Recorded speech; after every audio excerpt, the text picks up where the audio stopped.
کسار بہت ہی زیادہ اور کوثر ہر حد سے زیادہ، ہر فکر سے زیادہ، ہر پیمانے سے زیادہ۔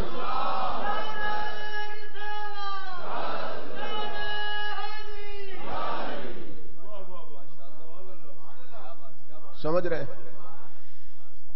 کوثر کا معنی ہر حد سے زیادہ، جسے کوئی حد سمیٹ نہ سکے، جو لمیٹڈ نہ ہو، ان لمیٹڈ ہو، جو ہر حد اور حدود سے پاک ہو، ہر لمٹ اور لمیٹیشن سے پاک ہو، اسے کوثر کہتے ہیں، اسے کوثر کہتے ہیں۔ اور اللہ فرماتا ہے میرے حبیب میں نے ہر نعمت کوثر میں رکھ دی ہے اور کوثر اٹھا کے تیرے قدموں میں رکھ دی۔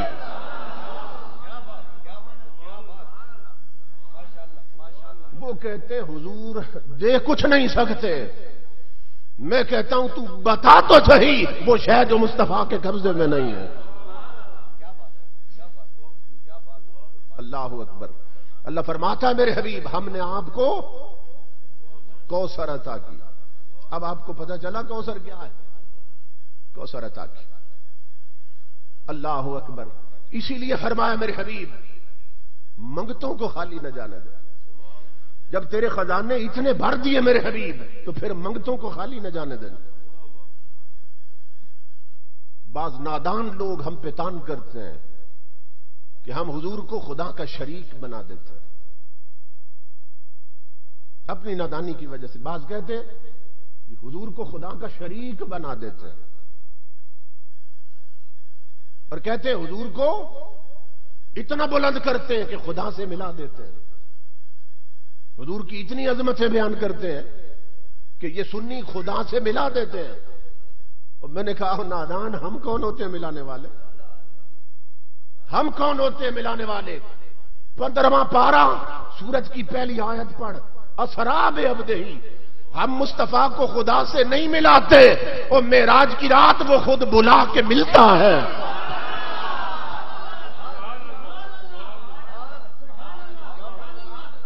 سمجھ آئی؟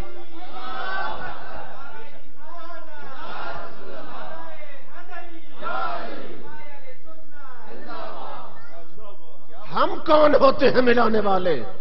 معراج کی رات وہ خود جگا کے ملتا ہے، خود بلا کے ملتا ہے۔ اللہ اکبر۔ اللہ رب العزت نے خود محبوب کو یہ عظمت عطا کی کہ ہم انہیں بیان کریں تو کہتے ہیں حضور کو خدا سے ملا دیتے ہیں۔ امام الانبیاء کے غلاموں، ہم کون ہوتے ہیں ملانے والے؟ اور یہ تان ہوتا ہے جی سنی، یہ مسلمان یہ خدا کا شریک بنا دیتے ہیں حضور کو۔ ہم کوئی گستاخ تھوڑے حضور کے کہ شریک بنائے۔ جب وہ یہ سمجھتا ہے کہ شریک بنانے سے شان بڑھتی ہے حضور کی، وہ نادان۔ ہمارا عقیدہ یہ ہے کہ حضور کو خدا کا شریک بنائے تو حضور کی شان گھٹتی ہے۔ امام الانبیاء کی عظمتوں میں کمی ہے اگر شریک بنائیں۔ رب کی عزت کی قسم ہم حضور کو خدا کا شریک نہیں مانتے، شریک نہیں مانتے، ہم حضور کو خدا کا حبیب مانتے ہیں۔ شریک نہیں مانتے، حبیب مانتے ہیں۔ مگر اب سن شریک اور حبیب میں فرق کیا ہوتا ہے؟ ہم شریک نہیں کہتے، حبیب کہتے ہیں۔ اب شریک اور حبیب میں فرق کیا ہے؟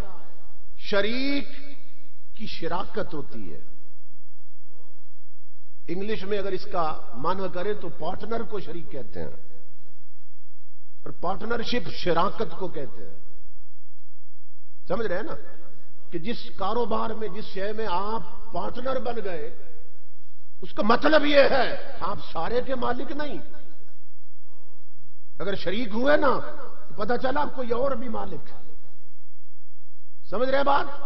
جب شراکت ہوتی ہے تو کسی اور کی ملکیت ثابت ہوتی ہے۔ جو شریک ہے نا وہ اپنے حصے کا مالک ہوتا ہے، شریک جو ہوا۔ ہم شریک نہیں حبیب کہتے ہیں۔ کیوں؟ کہ ہمارا رسول آدھے حصے کا مالک نہیں، پوری کائنات کا مالک۔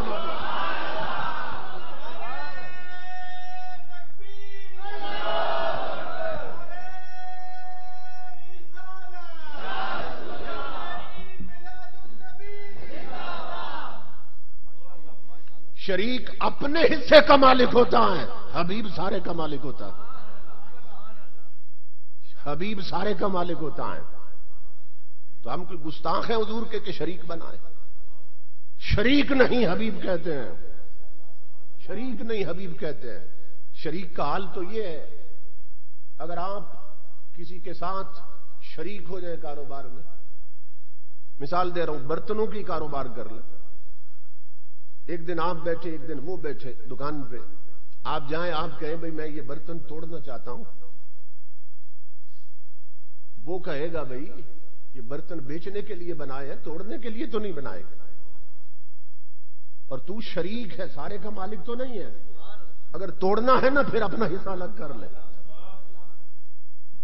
سمجھ رہے ہیں؟ توڑنا ہے اپنا۔ شریک کا حال یہ ہے کہ ایک برتن نہیں توڑنے دیتا، اور حبیب کا حال یہ ہے 14ویں کا چاند چمک رہا ہے، عرض کرتے ہیں مولا توڑنا چاہتا ہوں، آواز آتی ہے محبوب ٹکڑے کر کے رکھ دے، تو شریک نہیں تو حبیب ہے۔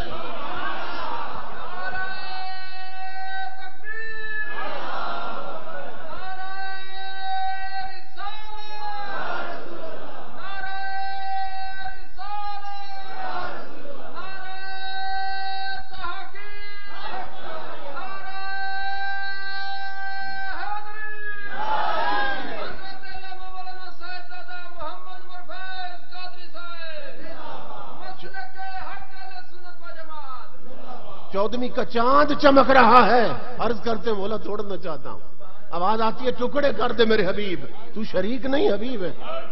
مولا تو نے سورج ڈبو دیا، میں علی کی خاطر پلٹانا چاہتا ہوں، آواز آئی پلٹا کے رکھ دے، تو شریک نہیں حبیب ہے۔ مولا تو نے بے جان پتھر بنائے، میں ان سے کلمہ پڑھانا چاہتا ہوں، آواز آئی حبیب مرضی ہے درود پڑھا، مرضی ہے کلمے پڑھا، تو شریک نہیں حبیب ہے۔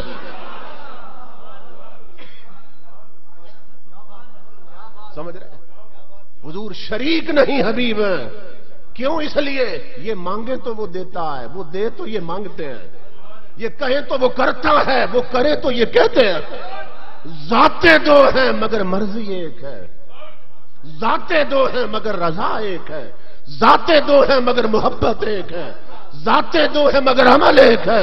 رب کی عزت کی قسم لوگو، ذاتیں دو ہیں مگر جلوہ ایک ہے۔ فرمایا میرے حبیب اعلان کر، من رانی فقد رأى الحق، جس نے مجھے دیکھ لیا اس نے اسے دیکھ لیا۔ نادانوں کو کیا خبر رب نے اپنے محبوب کو کیا بنایا۔ اللہ فرماتا ہے میرے حبیب میں نے آپ کو ہر شے عطا کر دی، اور منگتے آئے میرے حبیب خالی نہ جانے دینا، کیوں؟ اس لیے تو کوئی خالی ہے میرے حبیب۔ تو یہی سبب ہے کہ صحابیوں کو مانگنے کا طریقہ آتا تھا، ہر شے حضور سے مانگ لیتے تھے۔ صحیح بخاری کی حدیث، اب سوچنا کہ یہ بھی کوئی شے مانگنے کی تھی۔ ابو ہریرہ حضور کی بارگاہ میں آتے ہیں رضی اللہ تعالیٰ عنہ، اور یہ وہ صحابی ہیں جو امت کے محسن، 6,500 حضور کی حدیثیں ان کے واسطے اور وسیلے سے حضور کی امت کو ملی، اور بخاری شریف تاریخ حدیث کی سب سے اتھینٹک کتاب ہے، سب سے معتبر کتاب ہے۔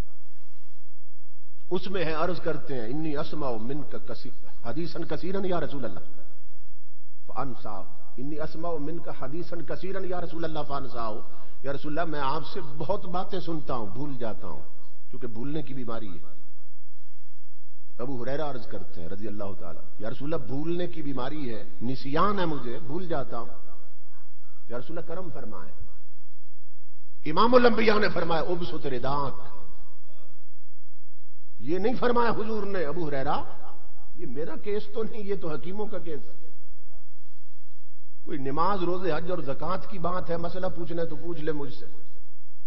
اب کسی کا حافظہ کمزور ہو وہ بھی میں نے تیز کرنا ہے، میں اس لیے تو نہیں آیا، یہ بات میرے فرائض نبوت میں تو شامل نہیں ہے کہ حافظے کمزور ہو وہ بھی میں نے تیز کرنا ہے۔ قرآن میں کہیں ذکر تھا کہ اگر حافظہ کمزور ہو تو وہ بھی محبوب ٹھیک کرے گا؟ تصور کریں اس سوال پر صحابہ کا ذہن کیسا تھا، عقیدہ کیسا تھا۔ اللہ اکبر۔ حضرت ابو ہریرہ عرض کرتے ہیں یا رسول اللہ مجھے نسیان